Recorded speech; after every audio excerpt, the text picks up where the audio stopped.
Bonjour. Dans cette vidéo, nous allons voir quand et comment utiliser le théorème des valeurs intermédiaires. Nous verrons également comment traiter et rédiger les questions qui suivent son utilisation, qui sont presque toujours les mêmes.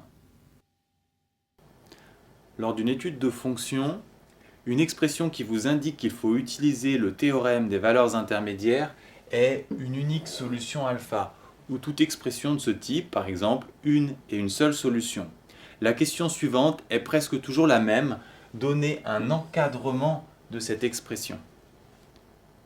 Si la valeur cherchée est 0, alors on vous demandera également de déduire de ces solutions un tableau de signes de f.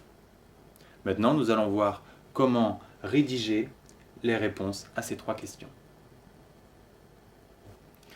Montrer que l'équation f de x égale 0 admet une unique solution alpha sur l'intervalle 0,2, c'est la question où il faut utiliser le théorème des valeurs intermédiaires. Et pour cela, je vous conseille de compléter votre tableau de variation. Si vous ne l'avez pas, c'est le moment de le faire. Pour cela, il faut prendre votre fonction, calculer sa dérivée, qui ici est strictement positive. Donc la fonction sera strictement croissante sur R, d'où son tableau de variation. Pour compléter le tableau de variation, il faut d'abord calculer les images de l'intervalle d'étude, f de 0 et f de 2, puis les placer dans le tableau. L'intervalle d'étude 0,2 en abscisse sur les x et les images en f de x bien sûr. Pour finir, il faut placer alpha et son image qui doit être comprise entre -7 et 3. Si vous avez repéré la question déterminer le signe de f, je vous conseille de rajouter tout de suite une ligne à votre tableau, ce qui vous évitera de le reconstruire. Avec le tableau de variation complété, vous êtes prêt à appliquer votre théorème des valeurs intermédiaires. Je vous rappelle trois conditions à vérifier: continuité, stricte croissance et décroissance, et valeur intermédiaire. La continuité n'est pas à justifier. Ici, il est clair qu'on a une stricte croissance sur l'intervalle 0,2. N'oubliez pas de le préciser. On a donc bien les deux premières conditions, f est continue et strictement croissante sur 0,2. Troisième condition, valeur intermédiaire 0 est bien compris entre -7 et 3, et donc entre f de 0 et f de 2. Vous rappelez cette condition. Ensuite, il faut citer le théorème des valeurs intermédiaires. Il ne vous reste plus alors qu'à conclure. La valeur 0 est obtenue une seule fois sur l'intervalle 0,2. Autrement dit, il existe une unique solution alpha à l'équation f de x sur 0,2. La rédaction est à connaître par cœur.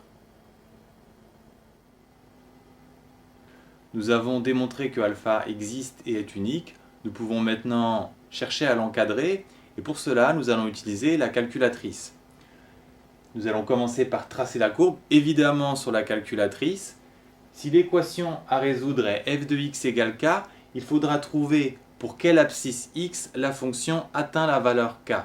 Si l'équation est f de x égale 0, ce qui est très souvent le cas, il faudra repérer quand la fonction change de signe.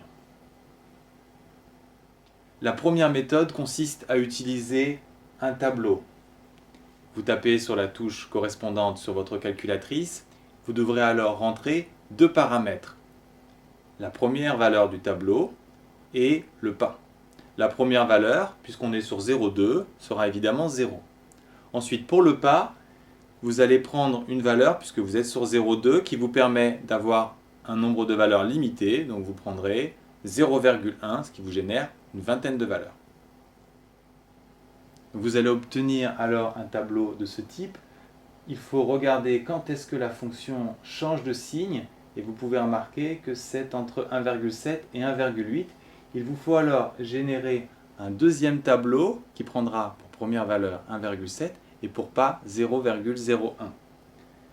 Le tableau sera le suivant.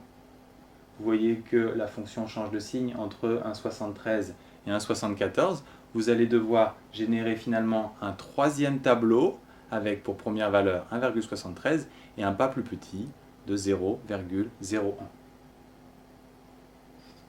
La fonction change de signe 7 fois entre 1,739 et 1,740. Vous avez votre réponse.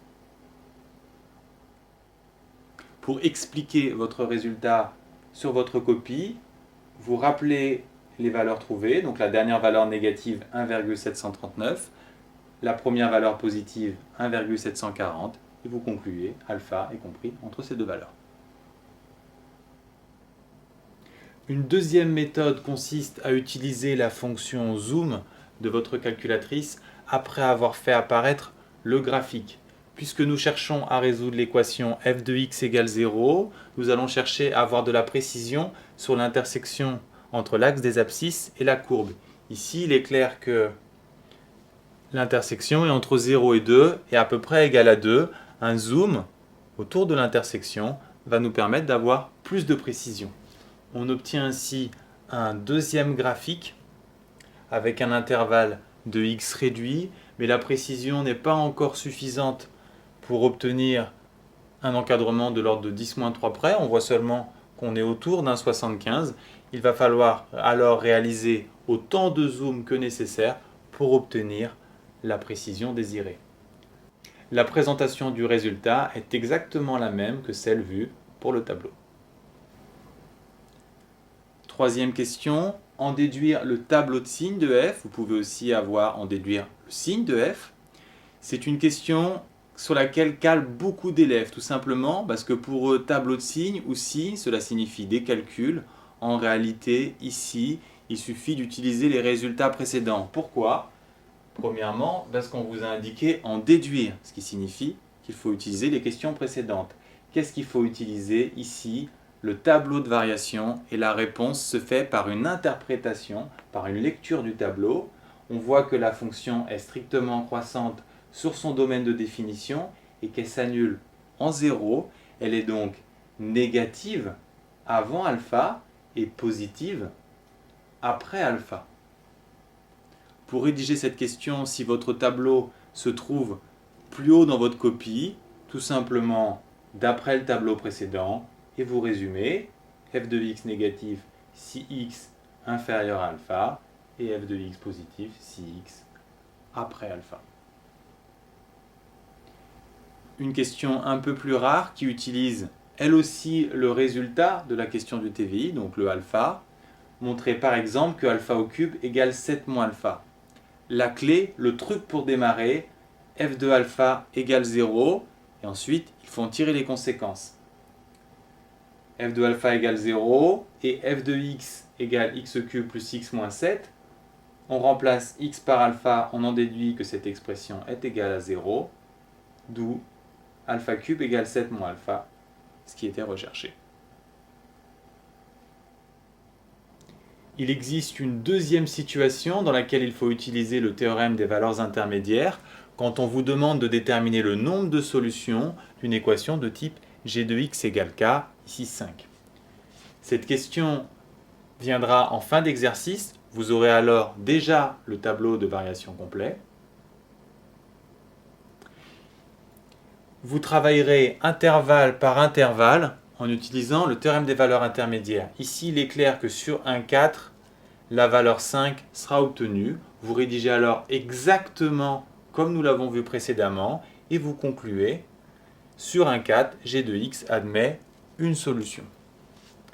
Sur 4, 10, vous ne rédigez pas complètement, vous dites seulement de même. D'après le théorème des valeurs intermédiaires, que vous écrivez bien entendu en toutes lettres, g de x admet à nouveau une solution. Sur le dernier intervalle 10, 13, il faut mettre en évidence que la fonction est toujours en dessous de 5 puisque sa valeur maximum est 4. Il suffit de rédiger de la façon suivante. Pour tout x appartenant à l'intervalle donné, g de x est toujours en dessous de 4 et donc g de x égale 5 est impossible. Pour finir, il suffit de faire le bilan. G de x égale 5 admet donc deux solutions, une sur un 4 et l'autre sur 4, 10.